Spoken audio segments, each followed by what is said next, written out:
Bom dia a todos, sejam muito bem-vindos, muito bem-vindas. Então, nessa sessão, nós vamos avançar para entender de forma mais aprofundada o conceito e o instituto do rapport mediador, né? Então, o que significa o rapport? Nós já mencionamos isso em algumas outras aulas. O rapport, ele significa esse estabelecimento de um vínculo empático do mediador com as partes, tá? Então, eu sempre gosto de dizer dessa magia do rapport, que ele está num certo campo de invisibilidade. Você pode manter rapport com alguém, manter relação empática com alguém, sem uma palavra no ambiente. Você pode entrar numa sala e perceber se as pessoas que estão em silêncio nessa sala estão num ambiente afável ou num ambiente hostil, num ambiente tenso ou num ambiente alegre, num ambiente triste ou num ambiente agressivo. Isso tudo pela qualidade da presença das pessoas que ocupam um lugar, sem nenhuma palavra. Portanto, queridos, essa é a demonstração, e vai ter pessoas que têm maior ou menor sensibilidade para essa percepção, de que o rapport, ele, a despeito da sua invisibilidade, ele é visível e tangível na praxis, nas dinâmicas humanas, tá? Então, o rapport, que é empatia manifestada, ele está nas entrelinhas. Ele pode estar no silêncio e pode estar na fala. Ele pode ser acompanhado de reforços da oralidade, né, que estreitem esses vínculos empáticos, que não são coleguismos, que não são amizades, que não quebram a imparcialidade. Mas ele também pode ser feito, o rapport, com base no silêncio de uma qualidade de presença, no silêncio da calidez do meu olhar bem colocado. Você pode bem estabelecer um rapport utilizando o que nós já aprendemos sobre os níveis de escuta, né? Então, o nível profundo de escuta, ele é o melhor amigo do rapport, porque um sem o outro, eles não se viabilizam, né? Uma escuta profunda, acolhedora, sem rapport, ela se desnatura. E o rapport, né, se você está estabelecendo esse vínculo empático enquanto o outro está se expressando, então sem a escuta, você perde o rapport. Sem a escuta profunda, você perde o rapport. Mas o rapport independe de discursos. Ele pode estar presente ou ausente nos discursos, nas narrativas e fora das narrativas. Então você pode ter o estabelecimento do rapport desde quando você abre a porta para a parte entrar e se sentar à mesa. Como ela é acolhida, como ela é recebida, como ela é direcionada, né, como ela é cumprimentada, quais são os elementos de cumprimento, né, que você vai utilizar. Isso, naturalmente, cada cultura tem as suas noções específicas, né? Existem países que vão ter diferenças de como isso vai ser tratado em termos de gênero, de posição social. Então, no campo internacional, a gente tem muita atenção em como o rapport ele se estabelece de forma adequada a partir da matriz cultural que você está visitando. Então, não há um estabelecimento de rapport universal fora esse que eu menciono do silêncio, da qualidade da presença, né? Mas os demais que mostram signos e expressões linguísticas variados, mesmo as ações comunicacionais num nível simbólico, com movimentos de cabeça, movimentos corporais ou cumprimentos manuais, aí a gente já entra, né, em certas especificidades que a gente tem que ter atenção à matriz cultural em que nós estamos, ok? Mas então, o rapport, né? Como criar rapport? Qual o segredo de criar rapport? Então, o primeiro ponto é a gente entender e fazer um autoexame.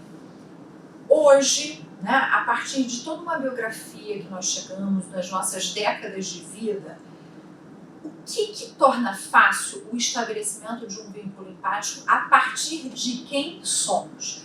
Porque essa é a única pergunta de base que a gente pode fazer, não há outra. Porque cada indivíduo vai conseguir estabelecer um canal de rapport a partir de quem ele é, a partir da sua biografia, das suas experiências, das suas formas comunicacionais, como para quase qualquer outra ferramenta. Mas o rapport mais ainda, né?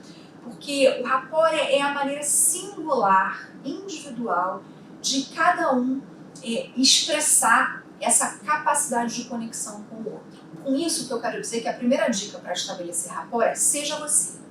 Não queira imitar o outro, não queira fazer exatamente uma cópia de algo que você achou interessante ou alguém. Encontre o seu lugar de rapport, tá? Eu tenho alunos e tem mediadores que, por exemplo, aprofundam dinâmicas de rapport, que é esse estabelecimento da empatia, utilizando pitadinhas de humor, utilizando, às vezes, falas que não tem nada a ver com a técnica mediadora, mas que derretem o gelo um pouquinho, né? Então, por exemplo, numa mediação virtual, a internet de alguém cai, né? Aí eu tenho um aluno que se formou conosco, mediador, que é um procurador do Estado, e ele brinca dizendo assim, acho que a internet foi tomar um cafezinho e já volta. Então, isso é uma forma de empatia, de vínculo.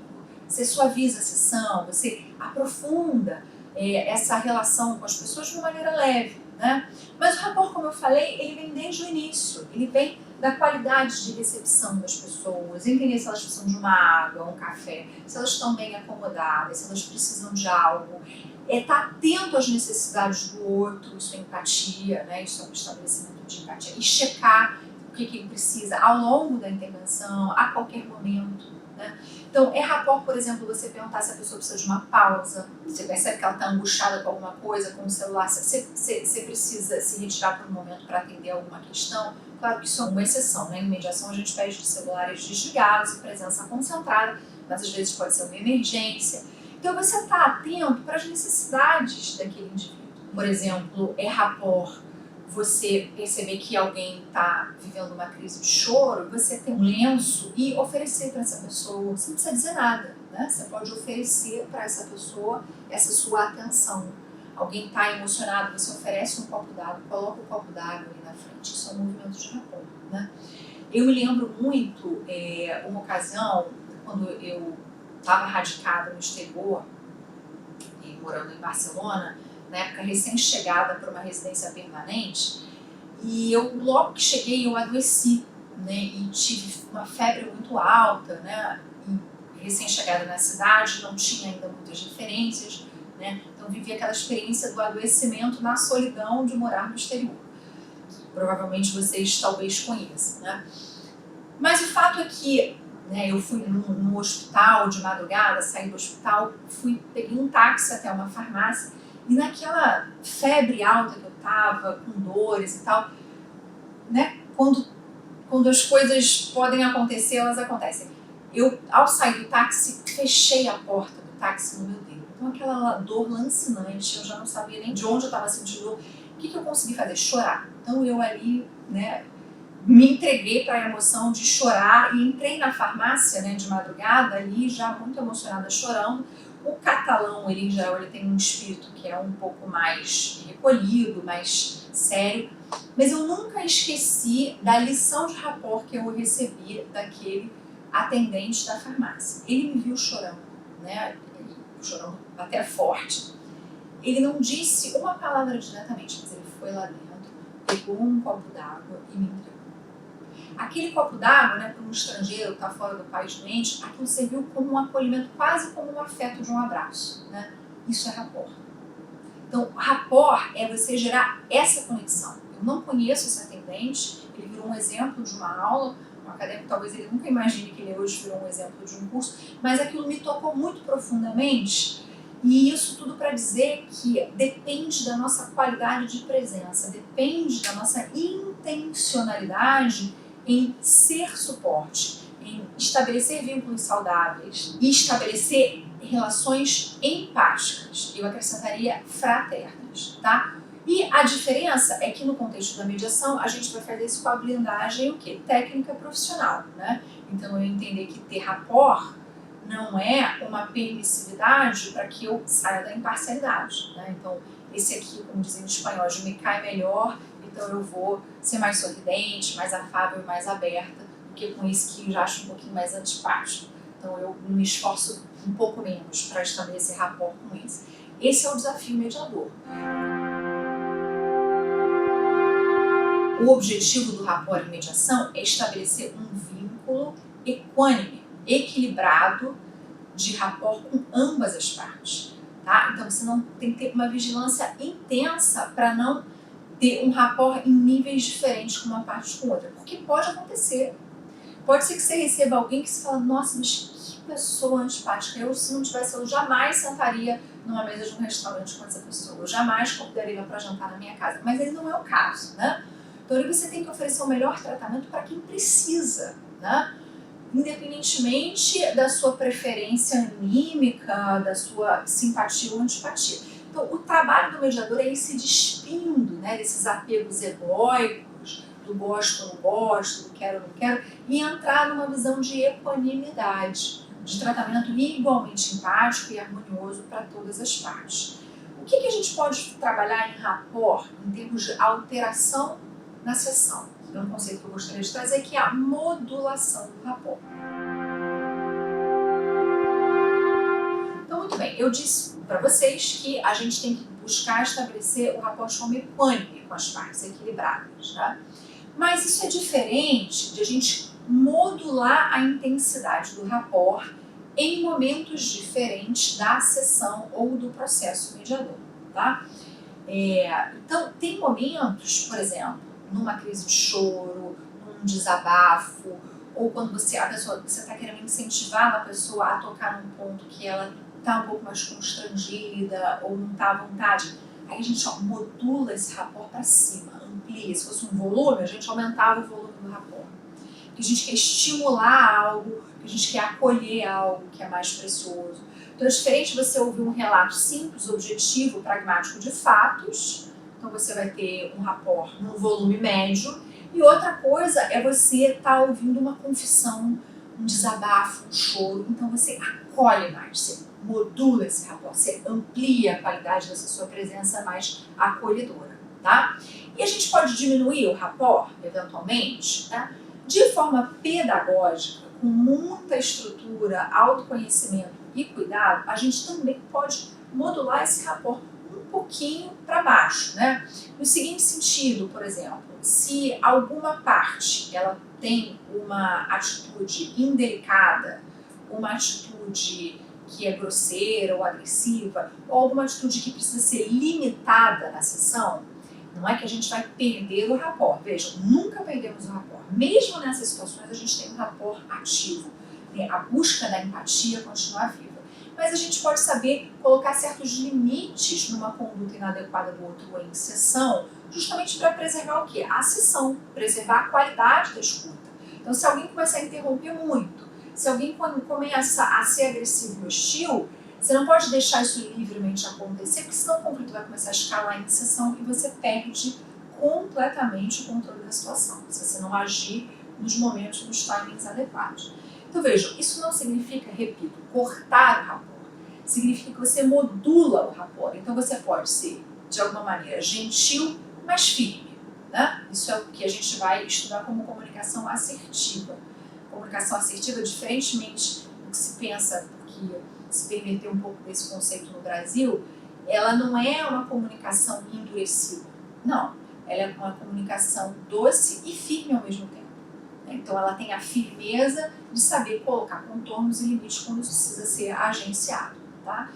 E às vezes as pessoas voltam a si também, se desculpam com o mediador e você vai estar com o mesmo rapport aberto, não tem problema nenhum, nós compreendemos, isso faz parte realmente da experiência do conflito. O conflito toca em pontos nossos que são sensíveis, mas a gente efetivamente pede, né, que todos aqui possam nutrir um comportamento, né, oferecer um comportamento para a sessão alinhado a tudo que nós explicamos, a todos os preceitos da mediação, porque justamente isso é o que vai nos fazer avançar. Podemos contar, senhores, com essa implicação de vocês? Então vejam, eu posso ser gentil e dar limite. Eu posso também subir um tom a mais, que é, senhores, por favor, insisto que temos regras a cumprir, que o processo tem certas balizas.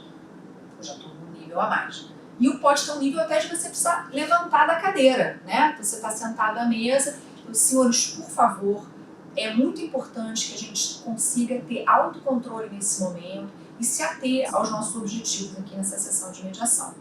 Já subi um pouquinho de nível. Então, são frames, são modulações que tem na paralinguagem, tá? Mas eu nunca corto o meu rapport, nunca, tá? Então, eu vou aprender a modular. E aí, dentro dessa modulação, né, e que a gente vai ter uma média alta sempre nas sessões, é importante também entender que às vezes é no desafio do outro que você também pode modular o rapport para cima para trazê-lo de volta.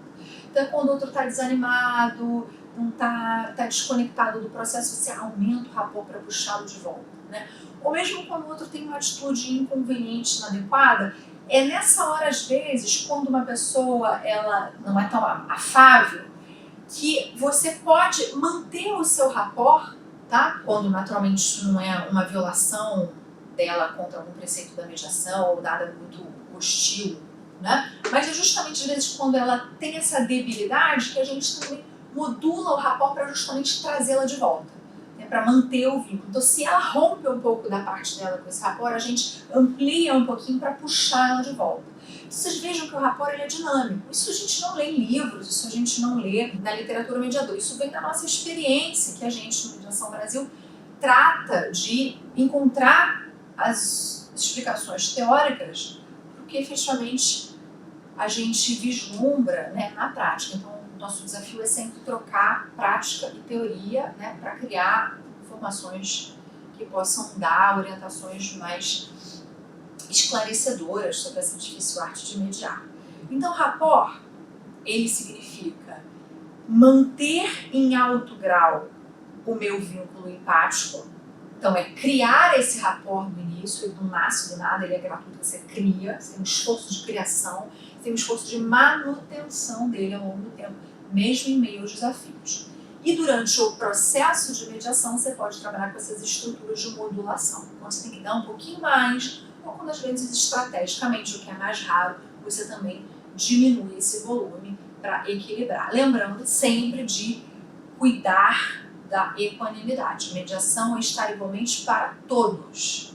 Todos. Então, mas essa parte aqui, ela é mais, aspas, vítima, ela é entendida como alguém que sofreu um dano. E essa aqui quem perpetrou o dano. Então, você vai ter mais rapport com essa, que é a supostamente vítima, a gente não vai usar esse termo nunca em mediação. Então, não. O rapport é igual. Quem comete alguma atitude indevida, indelicada, também merece o rapport. Também merece esse acolhimento em sessão.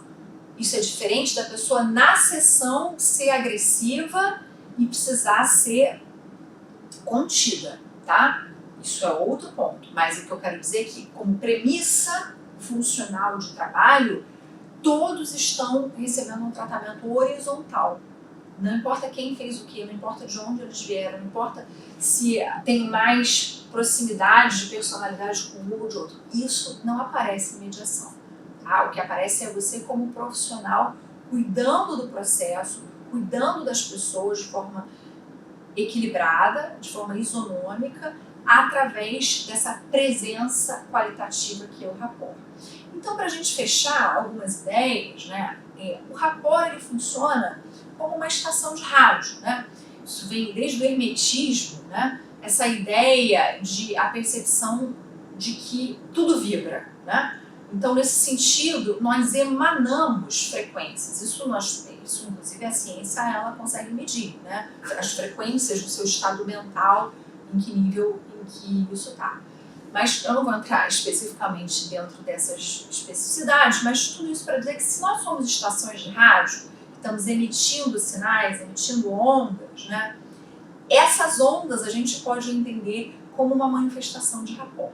Então, o rapport ele pode ser modulado pela sua intencionalidade de emissão dessa estação de rádio. Só que é uma estação de rádio que ela pode, por incrível que pareça, funcionar no silêncio, tá? Porque você emite aquela onda de rapport, seja através da narrativa ou seja através do silêncio, com a qualidade da minha presença. Se eu tô aqui e lanço um sorriso gentil, não é espalhafatoso, não é uma gargalhada, um sorriso gentil, eu tô tendo um ato de rapport.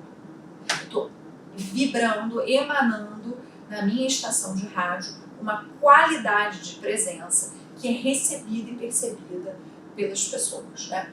E é por isso que o não verbal ele tem tanta força, né? A gente vai estudar na aula de não verbal que ele é responsável por mais de 60% do impacto das mensagens no seu interlocutor, né? Então a gente percebe que cuidar desses elementos invisíveis é tão importante quanto cuidar dos visíveis, porque eles dão contorno aos elementos visíveis da narrativa, né? Então, se você não tem rapport, você pode ter a melhor intervenção técnica, uma ótima pergunta, uma excelente ferramenta do modo afirmativo, mas sem rapport, como é que ela é recebida? Com antipatia, né? Com resistência, com descrença. Então, o rapport, assim como a escuta, ele é a via de possibilidade de êxito de qualquer outra ferramenta. todas as ferramentas elas têm que estar acompanhadas do rapport. Todas. Principalmente as reflexivas. A gente vai estudar aqui nas ferramentas reflexivas, no método autorreflexivo expansivo, às vezes a gente faz perguntas que são desafiadoras para as partes, né, que colocam elas um pouco em evidência a certas incongruências das suas narrativas, colocam elas em perspectivas, em provocações delas se auto-perceberem, se auto-avaliarem em outros níveis. Então, para você criar esse tipo de intervenção que é mais desafiadora para a parte, o que você tem que calibrar junto? Aumentar o rapport. Você tem que fazer isso especialmente de forma empática.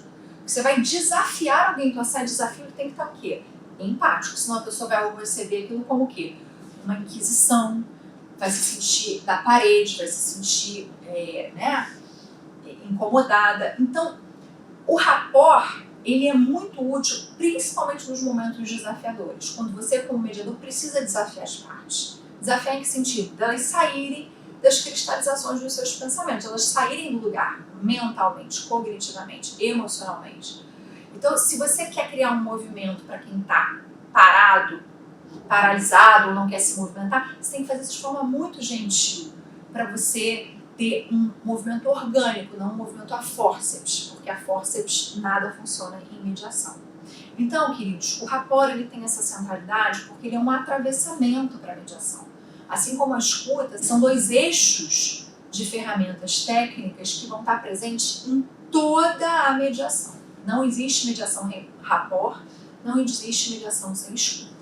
Então, vamos aqui nos empenhar em qualificar, portanto, essas nossas capacidades, qualificar a nossa capacidade de presença, qualificar as ondas que nós emanamos na nossa estação de rádio, né, para que a gente consiga ter mediações cada vez mais qualificadas, profundas e humanizadas. É assim que se faz mediação, tratando cada caso como singular, cada pessoa como um indivíduo rico em potencialidades, em recursos, em potências, né, e acreditando nessa riqueza como forma de avanço. Então, quando você olha com rapport para alguém, estabelece empatia com essa pessoa, você tem uma certa solidariedade, não expressa de forma direta, mas de forma implícita, sobre a condição vivencial dela, né, sobre o que ela está passando, a experiência dela. Tem atrás do rapport uma noção de confiança de que essa pessoa pode ter recursos para superar isso. Então, tudo isso vem no seu olhar. Essa bagagem, ela é uma interface do seu olhar